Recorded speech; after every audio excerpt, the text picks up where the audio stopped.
சங்கீதம் 34. சங்கீதங்களின் புஸ்தகம் 34.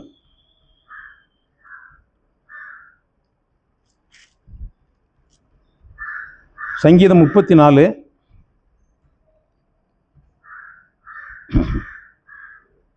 10, 11 நான் வாசிக்கிறேன், நல்லா கவனிங்க. சங்கீதம் 32, சங்கீதம் 32ல் 10, 11 நல்லா கவனிங்க. நீங்க வசனத்தின் ஆழத்தை அறிந்து கொள்ள வேண்டும். சரியா? வசனத்தின் ஆழத்தை அறிந்து கொள்ள வேண்டும். துன்மார்க்கனுக்கு அநேக வேதனைகள் உண்டு. துன்மார்க்கனுக்கு அநேக வேதனைகள் உண்டு. கர்த்தரை நம்பி இருக்கிறவனையோ கிருபை சூழ்ந்து கொள்ளும். கிருபை சூழ்ந்து கொள்ளும்.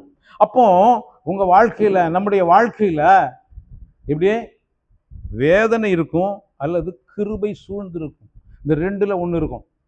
எப்படியே நீ வேதனையை உன்னை சூழ்ந்திருக்கலாம் அல்லது கிருபை சூழ்ந்திருக்கலாம். கிருபை சூழ்ந்திருந்தால் நீ மகிழ்ச்சியா இருப்பாய், சோர்வு இருக்காது, பயம் இருக்காது, கவலை இருக்காது. ஆனா துன்மார்க்கன் என்ன சூழ்ந்து கொள்ளும்? அநேக வேதனை. ஒரு வேதனை, ரெண்டு வேதனை கிடையாது, அநேக வேதனை. பாருங்க, அவன் போற இடமெல்லாம், பார்க்க இடமெல்லாம் உட்கார்ந்தா வேதனை, நின்னா வேதனை, நடந்தா வேதனை, இதெல்லாம் வேதனை அவனுக்கு சூழ்ந்திருக்கும். யாருக்கு? யாருக்கு? துன்மார்க்கனுக்கு. பிரியமானவர்களே, நம்ம வாழ்க்கையில நான் யார் அப்படிங்கிறது உங்களுக்கு தெரியும். நீங்க துன்மார்க்கனா அல்லது கர்த்தரை நம்பி இருக்கிறவனா? ஒரு சபையை நம்பி இருக்கிறவன் அல்ல, அல்லது ஒரு மனிதனை நம்பி இருக்கிறவன் அல்ல, அல்லது ஒரு ஸ்தாபனத்தை நம்பி இருக்கிறவனை அல்ல. கர்த்தரை நம்பி இருக்கிறவனை கிருபை சூழ்ந்து கொள்ளும். அப்போ அந்த கிருபை அவனை சூழ்ந்து கொண்டால், கிருபை அவனை சூழ்ந்து கொண்டால், பிரியமானவர்களே, முழு உலகமும் அவனை ஒன்றும் செய்ய முடியாது. பிசாசு ஒன்றும் செய்ய முடியாது. நல்லா புரிஞ்சுக்கோங்க. இந்த முழு உலகமும் ஒன்றும் செய்ய முடியாது, பிசாசும் ஒன்றும் செய்ய முடியாது. புரியுதா? புரியுதா உங்களுக்கு? இது புரியலை அப்படின்னா நீங்க மனுஷனை நம்பி போயிட்டு இருப்பீங்க அல்லது ஸ்தாபனத்தை நம்பிட்டு இருப்பீங்க. யாரை நம்ப மாட்டீங்க? கர்த்தரை நம்ப மாட்டீங்க. நீங்க கர்த்தரை நம்பலைன்னா உங்க வாழ்க்கையில இப்படிதான் இருக்கும். அடுத்த வருஷம் படிங்க.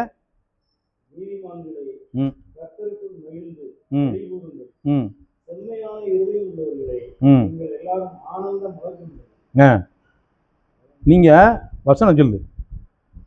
நீதிமான்களே கர்த்தருக்குள் மகிழ்ந்து களி கூறுங்கள். செம்மையான இருதயம் உள்ளவர்களே நீங்கள் எல்லாரும் ஆனந்த முழக்கமிடுங்கள். பாருங்க, எவனுக்கெல்லாம் கிருபை இருக்கோ அவன் எதோ செய்வான், அவன் ஆனந்த முழக்கமிடுவான். சரிமா? என்ன அருமையான வார்த்தை தெரியுமா? இப்படியே பாருங்க, சங்கீதம் 10:4 படிங்க. சங்கீதம் 10:4.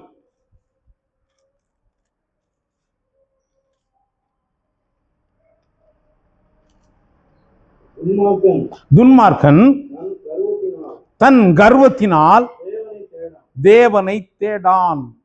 தேவனை, அப்ப தேவனை யாரெல்லாம் தேடலையோ அவன் துன்மார்க்கன். அவனுக்கு கர்வம் இருக்கு. சரிதானா? இப்படி எவன் கர்த்தரை தேடலையோ அவன் துன்மார்க்கன். அவன் தேவனை தேட மாட்டான். எவன்லாம் தேவனை தேடுதானோ அவன் நீதிமான்ங்க. தேவனை தேடுகிறவன் யாரு? நீதிமான். அவனை கிருபை சூழ்ந்து கொள்ளும். எத்தனை பேர் தேவனை தேடுகிறீர்கள்? எத்தனை பேர் தேவனை தேடுகிறீர்கள்? கூட்டத்துக்கு போறான், பாட்டு படிக்கும், சிவம் பண்ணுதோம். தேவனை தேடுகிறோமா, உண்மையாய் தேடுகிறோமா அப்படின்னு அவர் பார்ப்பார். எப்படி? உண்மையாய் தேவனை தேடுகிறோமா? அப்போ துன்மார்க்கன் தன் கர்வத்தினால் தேவனை தேடான். அவன் நினைவுகள் எல்லாம் தேவன் இல்லை என்பதே. அப்போ அவன் தேவனையே தேடுவான். அவன் கண்ணு எப்போதும் தேவன் மீது இருக்கும். அவன் கண்ணுனா அவன் இருதயமாகிய கண் யார் மேல இருக்கும்? தேவன் பேரில் இருக்கும். அப்போ யாருடைய இருதயம் தேவன் பேரெல்லாம் இல்லை, உலகத்தின் பேர்ல இருக்கு. எப்படியே பணத்தின் மேல இருக்கு, இப்படி உலகத்தின் மேல இருக்கு, மாம்சத்தின் ஆசை இச்சைகளின் மேல இருக்கு அப்படின்னா அவன் துன்மார்க்கன் அப்படின்னு பைபிள் சொல்லுது, நான் சொல்லல. எனவே நீங்கள் தேவனை தேடாவிட்டால், நானும் சொல்றேன், நானும் தேவனை தேடாவிட்டால் நான் யார் தான்? துன்மார்க்கன் தான். அப்போ தேவனை தேடாதவன் பிரசங்கம் பண்ணலாம். நான் இப்ப பிரசங்கம் பண்ணேன், நான் தேவனை தேடலாம், யாரு? துன்மார்க்கன். வேதம் அப்படித்தான் பளிச்சுன்னு சொல்லும். எனவே துன்மார்க்கன் தன் கர்வத்தினால் தேவனை தேடான், அவன் நினைவுகள் எல்லாம் தேவன் இல்லை என்பதே. பாருங்க, உலகத்துல பிறந்தான் பாருங்க, உலகத்துல பிறந்தான், பிறப்பித்தவரே இல்லைங்க. சிலர் சொல்லுவாங்க, சில பிள்ளைகள் பெற்றோரை அப்படி பார்ப்பாங்க, அவன் எனக்கு அப்பனா, எங்க அப்பனே கிடையாது. பார்த்துருக்கீங்களா? அப்படிலாம் பார்த்துருக்கேன், பேசியிருக்கேன். ஆனா வேதம் சொல்லுகிறது, உன் வாழ்நாள் நீடித்திருப்பதற்கு உன் தகப்பனையும் தாயையும் கனம் பண்ணுவாயாக. உன் வாழ்நாள் நீடித்திருக்கணுமா, உன் தகப்பனை தாயை கனம் பண்ண. கடவுள்கிட்ட போண்டாம், நீ தாயையும் தகப்பனையும் கனம் பண்ணாலே உன் வாழ்நாள் விஷயம் நீடிக்கும். எதையுமே நிபந்தனை இல்லாமல் கிடையாது இந்த உலகத்தில். மைக் இருக்குன்னா நிபந்தனை, செல்போன் இருக்குன்னா நிபந்தனை, எதுவுமே நிபந்தனை. நிபந்தனை இல்லாமல் எதுவுமே கிடையாது. இவன் நிபந்தனை இல்லாமல் எல்லாம் கிடைக்கும்னு நினைக்கான். வாழ்க்கை நிபந்தனைக்கு உட்பட்டது, இந்த உலகம் நிபந்தனைக்கு உட்பட்டது, தேவன் நிபந்தனைக்கு உட்பட்டவர். நிபந்தனை இல்லாமல் ஒன்றுமே கிடையாது. இவன் மனம் போல வாழ்ந்துட்டு தேவனையும் தேடலாம்னு நினைக்கான், வாய்ப்பே கிடையாது பிரியமானவர்களே. எனவே கர்த்தர் வார்த்தை அவரே அவர் மீறல. ஏன்னா அவர் சிலுவையில் மரணத்துக்கு ஒப்பு கொடுத்தார். இப்படியே ஆதாம்கிட்ட சொன்னாரு, ஸ்திரீயின் வித்து உன் தலையை நசுக்குவார்னு சொன்னாரு. அவர் எப்படி நசுக்கினார் தெரியுமா? சிலுவையில் மறித்து தான் சிலுவையில் பிசாசை நசுக்கினார் தவிர பிசாசை பிடிச்சி நசுக்கல, இவர் நசுக்கப்பட்டார். அதுதான் தேவனுடைய திட்டம். அப்போ தேவனுடைய திட்டத்தை நீங்களும் நான் என்ன செய்யணும்? புரிந்து கொள்ள வேண்டும். எனவே 11 வசனம் சொல்லுது, 32:11, நீதிமான்களே கர்த்தருக்குள் மகிழ்ந்து களி கூறுங்கள், செம்மையான இருதயம் உள்ளவர்களே நீங்கள் எல்லாரும் ஆனந்த முழக்கம் இடுங்கள். என்ன அருமையான வார்த்தை. அப்போ செம்மையான இருதயம் நமக்கு இருந்தா நமக்கு ஆனந்த முழக்கம் இருக்கும். அது இல்லாம நீங்க சோர்ந்தான் இருப்பீங்க. உங்களுக்கு என்ன பணம் இருந்தாலும் சரி, என்ன வேலை இருந்தாலும் சரி, எவ்வளவு சொத்து சுகம் இருந்தாலும் உங்களுக்கு செம்மையான இருதயம் இல்லைன்னா உங்க வாழ்க்கையில மகிழ்ச்சி இருக்காது. மகிழ்ச்சி எப்படி தெரியுமா? அந்த மகிழ்ச்சி போலியான மகிழ்ச்சி. எப்படி அந்த மகிழ்ச்சி? போலியான மகிழ்ச்சி, போலியான சந்தோஷம். உண்மையான சந்தோஷம் கிடையாது பிரியமானவர்களே. உண்மையான சந்தோஷம் அவருக்குள் தான் இருக்கிறது. யாருக்குள்? கர்த்தருக்குள் தான் இருக்கு. நீங்க கர்த்தரை தேடும் போது கர்த்தருக்குள் இருக்கிற சந்தோஷத்தை பெற்றுக் கொள்வீர்கள், கர்த்தரோடு இருக்கிற சந்தோஷத்தை பெற்றுக் கொள்வீர்கள். எனவே பார்க்கிறோம், துன்மார்க்கன் தேவனை தேடான், துன்மார்க்கனுக்கு அநேக வேதனைகள் உண்டு. எதனால? கர்த்தரை தேடாதனால என்ன உண்டு? வேதனையாண்டு. நீதிமான்களே கர்த்தருக்குள் மகிழ்ந்து களி கூறுங்க. பாருங்க, ரெண்டே பேர் தான் உலகத்துல இருக்கான். நம்ம என்ன தெரியுமா? இந்து, முஸ்லீம், கிறிஸ்தவன் இப்படி பிரிப்பான், சீக்கியம், அதெல்லாம் அவர் பார்க்க. துன்மார்க்கன் தேவனை தேடுகிறவன், இந்த ரெண்டு கேட்டகரி தான் அவர் வச்சிருக்காரு. எவன்லாம் தேவனை தேடுகிறான், எவனெல்லாம் தேவனை தேடல, இவ்வளவுதான் மேட்ரு. இப்படி பார்க்க நீங்க எல்லாம் கிறிஸ்தவன் இந்துன்னு பார்ப்பேன், நான் அப்படி பார்க்க மாட்டேன். கடவுளை தேடுதவன், இவன் கடவுளை தேடாதவன், அவ்வளவுதான் மேட்ரு. கடவுளை தேடுதவன் அவன் கடவுளை கண்டடைவான். சரியா? அவன் கடவுளை தேடுதான், அவன் எப்படினாலும் கடவுளை கண்டடைஞ்சிருவான். ஏன்னா தேடுகிறவனுக்கு தன்னை நெசுவாரு வெளிப்படுத்துவா. துன்மார்க்கன் தேட மாட்டான். அவன் கிறிஸ்தவ குடும்பத்தில் கூட பிறந்திருக்கலாம், 3-4 தடவை அவன் திரும்ப இருக்கலாம், ஆனா அவன் தேடலைன்னா யாரை கண்டு? அவன் யார் தான்? துன்மார்க்கன் தான். பிரியமானவர்களே, நான் துன்மார்க்கனா இருக்க விரும்பவில்லை. துன்மார்க்கனுக்கு அநேக வேதனைகள் உண்டு அப்படின்னு வேதம் சொல்லுகிறது. வேதனை வேணுமா? நீ கர்த்தரை தேடாம இருந்தாலே போதும். நீ கர்த்தரை தேடாம இருந்தாலே போதும், உனக்கு என்ன வந்துடும்?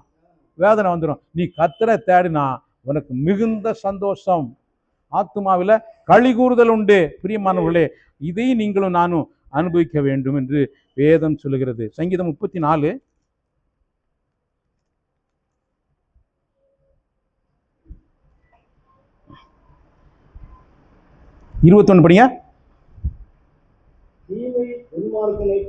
தீமை யாரை கொல்லும்?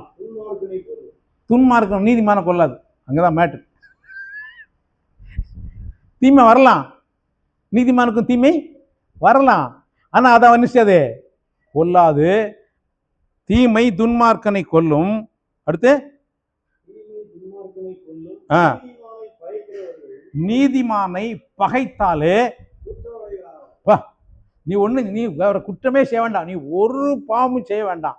நீ நீதிமான பகைச்சின்னா நீ யாரா மாறிடுவ? குற்றவாளியா மாறிடுவ. புரியுதா உங்களுக்கு?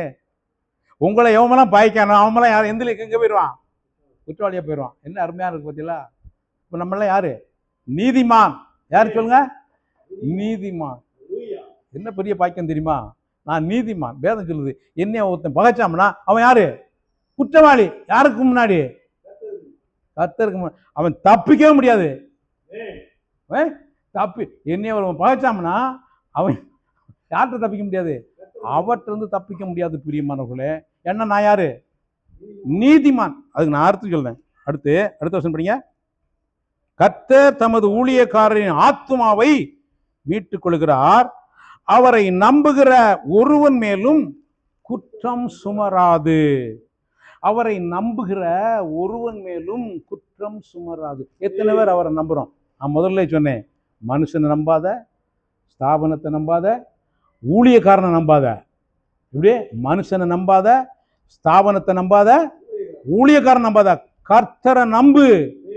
கர்த்தரை நம்புனேனா நீ யாருன்னு வேதம் சொல்லுகிறது? வாசிங்க. 34:22 நீதி சங்கீதம் 34:22. எதை மீட்டுக் கொள்கிறார்? ஆத்துமாவை மீட்டுக் கொள்கிறார். பாருங்க, அவர் எங்க கண்ணு வச்சிருக்காரு? அவர் கண்ணு எங்க இருக்கு? நீதிமானின் ஆத்துமாவின் மேல் இருக்குது. இதான். அப்போ நீதிமானின் ஆத்துமாவின் மேல் அவருடைய இருதயம் இருக்குமானால் அவன் அப்படி தூக்கிடுவார்.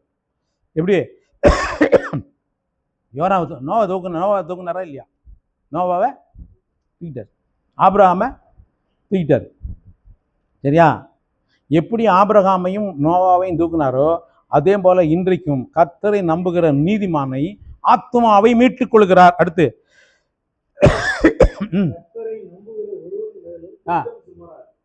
கர்த்தரை நம்புகிற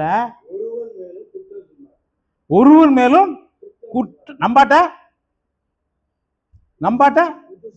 அவ்வளவு குத்தம் அவன் மேல இருக்கும். வா, மனுஷனை நம்புனேனா உன் மேல அவ்வளவு குற்றமும் வந்துடும். ஆனா கர்த்தர் மேல மட்டும் நீ நம்பிக்கை வச்சிருந்தீங்கன்னா ஒரு குற்றமும் சுமராது.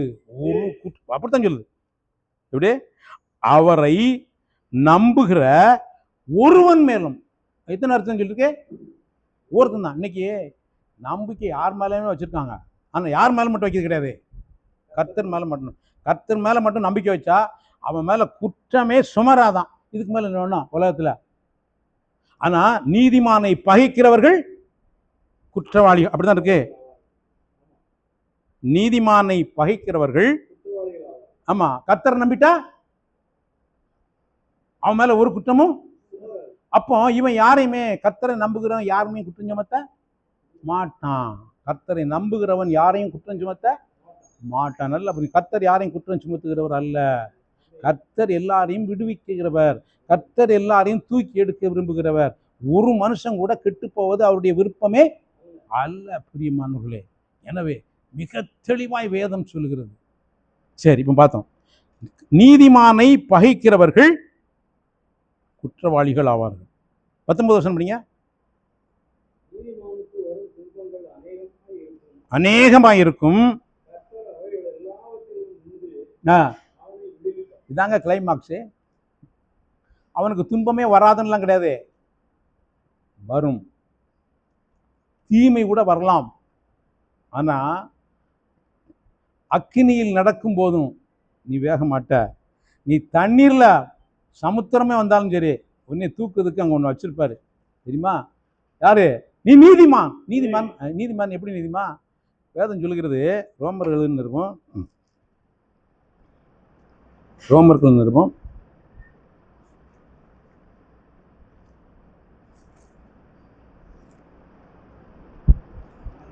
நீதிமான் ஒருவனும் இல்லை. நீதிமான் ரோமர் 3ஆம் அதிகாரம்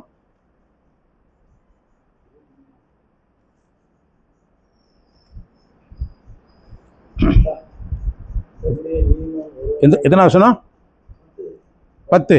அந்தபடியே நீதிமான் ஒருவனாகிலும் இல்லை. பாருங்க, அங்க பார்த்தோம் யாருன்னு பார்த்தோம்? நீதிமானுக்கு ஒரு கேடும் வராது, நீதிமானை பயக்கிறவர்கள் குற்றவாளிகள் ஆவார்கள் அப்படின்லாம் எழுதியிருக்கு. இப்படிதான் உங்களுக்கு. அப்போ இங்க வசனம் என்ன சொல்லுது? நீதிமான் ஒருவனாகிலும் இல்லை. அப்போ யாருக்கு சொல்லுது? நீதிமான் எப்படி வர முடியும் தெரியுமா? அந்தபடியே நீதிமான் ஒருவனாகியும் இல்லை, உணர்வுள்ளவன் இல்லை, தேவனை தேடுகிறவன் இல்லை. பாருங்க, யாரை தேடல? எல்லாத்தையும் தேடுதான். யாரை மட்டும் தேடுறது கிடையாது. அவரை விட்டதுனால அவரை தேடுகிறவன் தான் நீதிமான். அதான் மேட்டர் சொல்லுவேன். அவரை தேடுகிறவன் நீதிமான். அவன் தேடுகிறவன் யார் தெரியுமா? அவரை தேடுகிறவன் வேதத்தை நேசிப்பான். அவரை நேசிக்கும் போது வேதத்தை வாசிப்பான். வேதத்தை வாசிக்கும் போது நீதிமான் யாருங்கிறத வெளிப்படுத்திடுவாரு. அப்போ அவன் மிகுந்த மகிழ்ச்சியோடு இருப்பான். பாருங்க, நீதிமான் ஒருவனாகிலும் இல்லை, உணர்வுள்ளவன் இல்லை, தேவனை தேடுகிறவன் இல்லை, எல்லாரும் வழிதப்பி ஏகமாய் கெட்டு போனார்கள், நன்மை செய்கிறவன் இல்லை, ஒருவனாகிலும் இல்லை அப்படின்னு எழுதியிருக்கு. இப்போ நீதிமான் எப்படி ஆகிறோம் அப்படின்னா, ரோமர் 4:25 படிங்க. ரோமர் 4:25.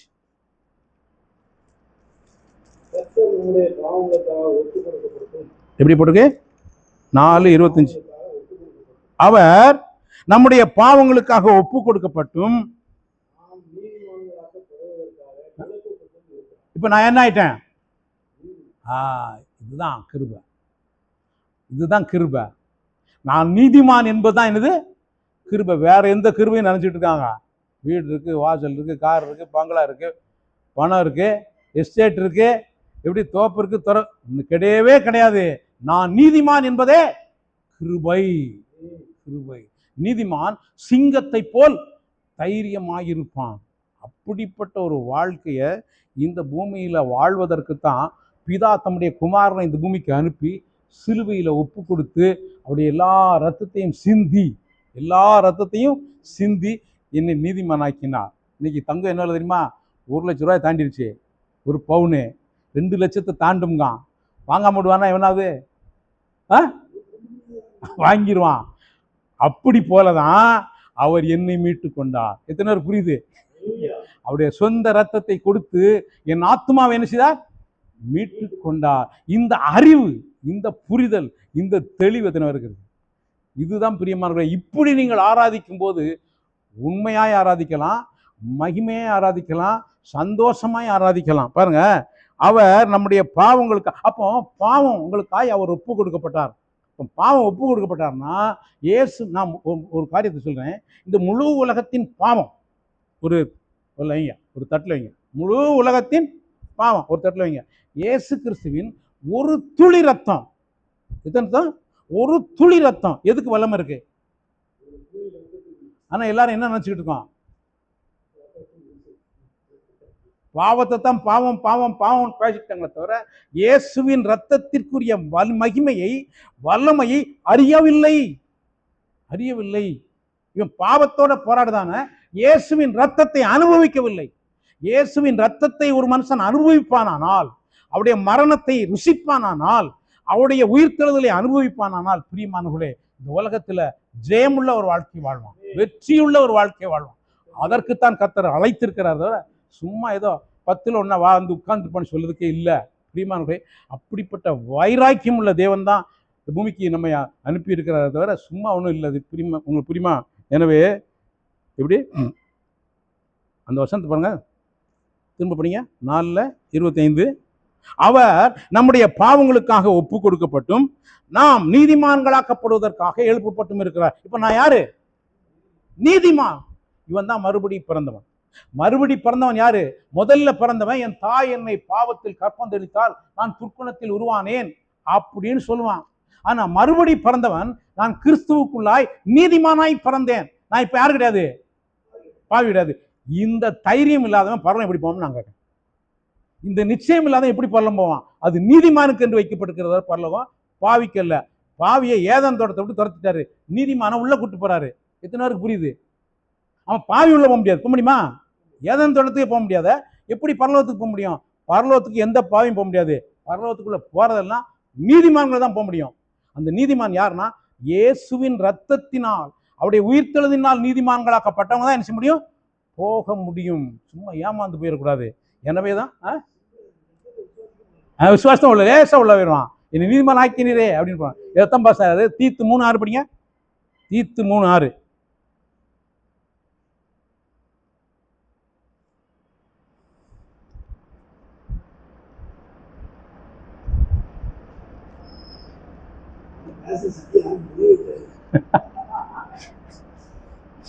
தீத்து 3:6 பண்ணியா சீக்கிரம். தீத்து 3:6. தமது கிருபையினாலே நாம் அறகுறையாவா அல்லேலூயா நீதிமானாக்கப்பட்டு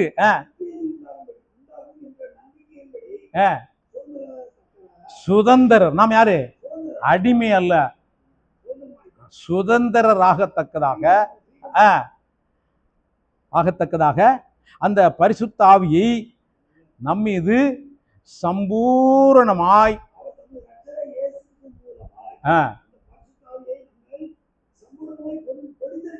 அப்பா நீதிமானாக்கி. அதான் நல்ல கவனிங்க, ரோமர் 4:25 பாவத்தை எடுத்துக்கிட்டாரு, நீதிமானாக்கிட்டாரு. இப்போ நீதிமானாக்கி பரிசுத்த ஆவிய நம்மீது சம்பூரணமாய் பொழிந்தருளினார். அப்போ நான் யாரு கிடையாது. அல்லேலூயா.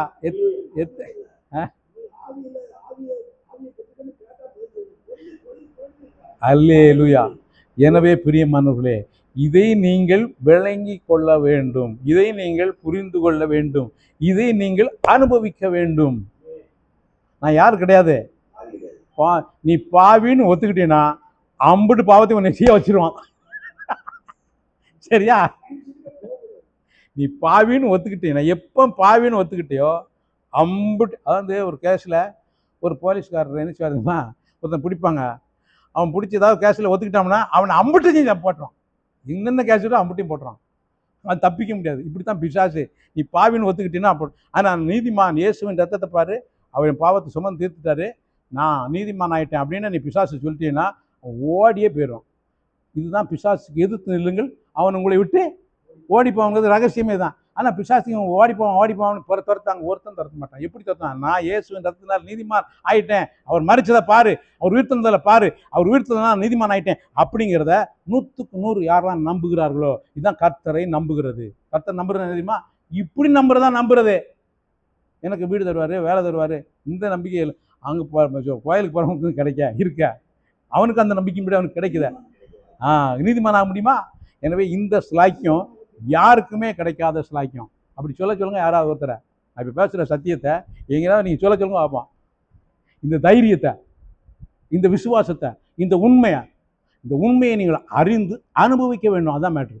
அறிந்தாமல் இருக்கும் போதாவது இதை நீங்கள் என்ன செய்யணும்? ஒவ்வொரு நாளும் என்ன செய்யணும்? அனுபவிக்க வேண்டும். அனுபவிப்பதற்கு அறிக்கை செய்யணும். அவ்வளோதான் மேட்ரு. எனவே உங்கள் வாழ்க்கையில் தேவன் இப்படிப்பட்ட கிருபைகளை அவர் பொழிந்தருளி இருக்கிறார். பாருங்க, ரோமர் 5:5 என்ன சொல்லுது? ரோமர் 5:5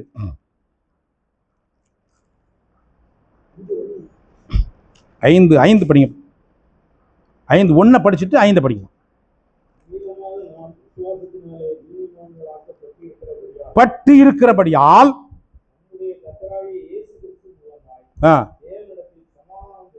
பெற்று இருக்கிறோம். அப்போ தேவன் நம்ம மேல பிரியமாய் இருக்கிறார். தேவன் நம்ம இது பிரியமாய் இருக்கிறார். நீ ஆண்டவர் என்ன செஞ்சாரா, பாட்டு தள்ளுவார், இப்படிலாம் பயப்பட வேண்டிய அவசியமே இல்லை. அடுத்து இந்த இதை நீங்க ஃபிக்ஸ் பண்ணிடணும். இது நீங்க என்ன செய்யணும்? உங்க ஆத்மாவில் என்ன செய்யணும்? ஃபிக்ஸ் பண்ணிடணும். நான் நீதிமான் என்பதை உங்க ஆத்மாட்ட ஃபிக்ஸ் பண்ணிடணும். அப்படி ஃபிக்ஸ் பண்ணிட்டேன்னா யாரு? உங்க ஆத்மா என்ன ஆக்கப்பட்டு? நீதிமானாக்கப்பட்டு விட்டது. இந்த அறிவு உங்க ஆத்மாவுக்கு இருக்கணும். எப்போதும் நான் நீதிமான், என் ஆத்மா நீதிமான் ஆக்கி இருக்கிறார் அப்படின்னு இருந்தா. அடுத்து 5 வசனம் படிங்க. பரிசுத்த ஆவியினாலே அருளப்பட்ட பரிசுத்த. அங்க பார்த்தோம் சம்பூர்ணமாய் பொழிந்தருளி இருக்கிறார். அப்போ நம்முடைய இருதயத்துல எதை பொழிந்து இருக்கிறார்? தேவனுடைய அன்பை பொழிந்தருளி இருக்கிறார். அப்போ உங்களுக்குள்ள என்ன இருக்கு? தேவ அன்பு இருக்கு. இந்த நம்பிக்கை நம்மை வெட்கப்படுத்தாது. இந்த நம்பிக்கை இல்லைன்னா இன்னைக்கு அநேகர் வெட்கப்பட்டு போக காரணம் என்ன தெரியுமா? ஆண்டவர் என்னை மன்னித்திருக்கிறார் தெரியல, என் பாவத்தெல்லாம் சிலுவையில் சுமந்து தீர்த்துட்டார் தெரியல, என்னை நீதிமானாக்கிட்டார் தெரியல. அந்த பரிசுத்த ஆவிய என் மீது சம்பூரணமாய் பொழிந்தருளி இருக்கிறார் தெரியல. சும்மா ஏதோ போறோம் வாரோம் ஹல்லே லூயா அப்படின்னு சொல்லி கை தட்டி இருக்கு. இப்படி ஜனங்கள் அறியப்படாத தேவனுக்கு ஆராதனை செய்கிறார்கள். இப்படி அவங்க தேவதூதருக்கு ஆராதனை செய்கிறார்கள் அல்ல, தேவனுக்கு அல்ல. அப்போஸ்தலர் வெளியிருக்கு என்ன தெரியுமா, அவங்க தேவனுக்கு தான் ஆராய்ச்சி செய்யப்போன்னு போனதான். ஆனால் இங்கே என்ன பண்ணிக்கிறாங்க தெரியுமா, அப்போஸ்தலர் 7 அப்படியே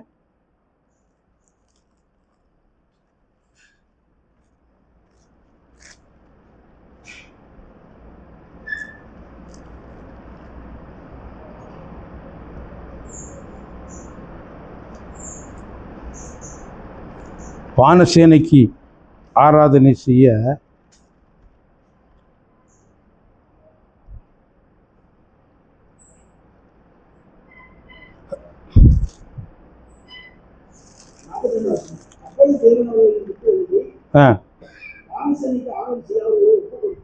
எங்க போயிட்டாங்க? 7ஆம் வசனம் படிங்க. 7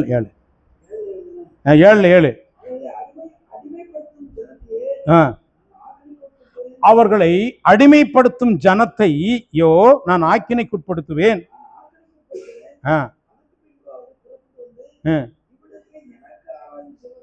இதுதான் தேவனுடைய விருப்பம். அவருக்கு ஆராதனை செய்யணும். இவன் பண்டியன்ட்டான், பிளேட்டை மாட்டான். ஆனா ஆராதனை செய்வாருன்னு சொன்னாங்க. இவங்க பூரா எங்க போயிட்டாங்க? பண்டிகைக்கு போயிட்டான். இப்போ பாருங்க, இப்போ 42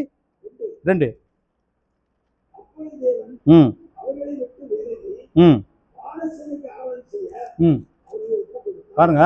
அப்ப தேவனுக்கு ஆராதனை செய்ய வேண்டும் வந்தவங்க எங்க போயிட்டாங்க? இதுதான் நடந்துட்டு, இதுதான் இன்னைக்கும் நடந்துட்டு. இன்னைக்கும் மனுஷனை முன்னாடி வச்சு ஆராய்ச்சிருக்காங்க தவிர கர்த்தரை ஆராய்க்கிறத விட்டுட்டான். நான் ஒரு காலத்தில் ஐயாவை ஆராய்ச்சிக்கிட்டு இருந்தேன், லாசர் ஐயாவை. இது உங்களுக்கு லாசர் ஐயாவை ஆராய்ச்சிட்டு இருந்தேன். அப்புறம் அதுக்கடுத்து சகரியா பொண்ணனை ஆராய்ச்சிக்கிட்டு இருந்தேன். யார? சகரியா பொண்ணனை. இப்போ கர்த்தரையே ஆராதிக்கிறேன். இப்போ யாரை ஆராதிக்கிறேன்? கர்த்தரையே ஆராதிக்கிறேன். அதனால எனக்கு கவலையே இல்லை. என்னையா எப்படி சொல்ல? நான் உள்ளதான் சொல்லுவேன், நான் பொய் சொல்லலை. நான் பொய் சொன்னா தானே? நான் செஞ்சதை சொல்லுவேன். நான் செஞ்சதை நீ உங்களை சொல்லலை, நான் செஞ்சதை சொல்லுவேன். ஒரு காலத்தில் லாசர் ஐயாவை ஆராதித்தோம், அதுக்கடுத்து சகரியா பொண்ணை ஆராதித்தோம். இப்போ ஆண்டவர் விடுதலையாக்கி இப்போ கொண்டாரு கர்த்தரையும் அல்ல, கர்த்தரையே ஆராதிக்கும்படி கர்த்தர் கூட்டு வந்தார். எனவே நீங்கள் யார் ஆராதிக்க போகிறீங்க, யாரை ஆராதிக்க போகிறீர்கள் என்பது முடிவு செய்ய வேண்டியது யாரு? நீங்கள் தான். அதாவது யோசுவா சொல்லுவான், நானும் என் வீட்டாருமோ வந்தால் கர்த்தரையே சேவிப்போம், நீங்கள் யாரை சேவிப்பீங்க அப்படிங்கிறத நீங்கள் தீர்மானம் பண்ணுங்கன்ட்டான். எனவே முடிவு உங்கள் கையில் இருக்கு. நான் யாரையும் சொல்றது கிடையாது. ஆபிரகாம் ஒருவனாய் இருக்கையில் அவனை அழைத்து அவனை ஆசீர்வதித்து அவனை, அப்போ ஆண்டவர் அழைத்து ஆசீர்வதித்து பெருக பண்ணுகிற தேவன். சும்மா ஏதோ என்னை மட்டும் இல்லை, ஒரு பெருக்கம் இருக்கிறது, ஒரு பெருக்கம் இருக்கிறது. என்ன? தேவன் அழைத்த அழைப்பு மாறாதவைகள். எனவே இந்த நாட்களில் நாம் யார் என்பதை அறிந்திருக்க வேண்டும். கர்த்தர் சிலுவையில் எனக்கு என்ன செய்திருக்கிறார் என்பதை அறிந்திருக்க வேண்டும். கர்த்தரால் நான் மறுபடியும் ஒரு நிக்கோதேமுட்ட சொன்னாரு, என்ன சொன்னார் தெரியுமா? ஒருவன் மறுபடியும் பிறவாவிட்டால், முதற்தர பிறந்தது பாவி, 2ஆம் தரம் பிறப்பு நீதிமான். முதல் பிறப்பு பாவி, 2வது பிறப்பு நீதிமான். இந்த நீதிமான் என்பது அவரை விசுவாசிக்கிறதுனால் நமக்கு கிடைக்கிறது.